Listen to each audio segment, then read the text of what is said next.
त्यांची कार्यपद्धती, त्यांची कामाची पद्धत, त्यांचं सगळं कामकाजाची पद्धत ही एक कार्यकर्ता म्हणून कशी आपल्याला आत्मसात करता येईल हा सातत्याने प्रयत्न असायचा. आणि ज्या वेळेला त्यांचं दुःखद निधन झालं त्यावेळेला सगळेच त्यांच्या कामाचं कौतुक करत होते. एक कार्यकर्ता म्हणून वाटायचं की हयातीत जे आम्हाला ऐकायचं होतं त्यांच्याबद्दल की त्यांनी काय केलं या राज्यासाठी, काय केलं या महाराष्ट्रासाठी, ते दुर्दैवाने ते नसताना इतकं ऐकायला मिळतंय. किती कणभर जरी प्रशंसा त्या माणसाच्या हयात असताना झाली असती तर कदाचित आणखीन एक काम करण्याची एक प्रेरणा, प्रोत्साहन त्या निमित्ताने त्यांना मिळालं असतं. कारण या राज्याची सेवा करणं ही त्यांची इच्छापेक्षा त्यांची सवय जास्ती झालेली होती. आणि त्या सवयीनुसार ते पहाटेपासून काम करायचे. आम्हाला सगळ्यांना सुद्धा सांगायचे की मंत्रालयामध्ये 3 दिवस हे तुम्ही दिलेच पाहिजेत.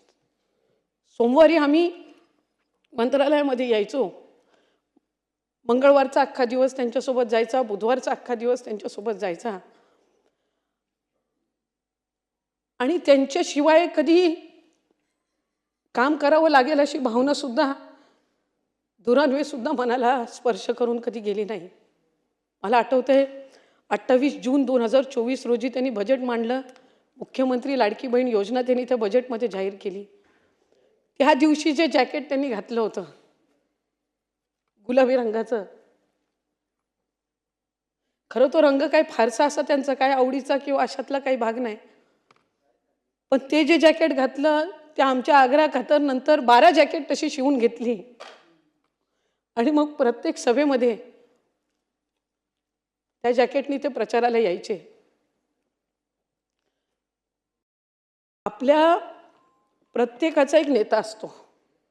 त्या नेत्याच्या नेतृत्वाखाली आपण काम करत असतो.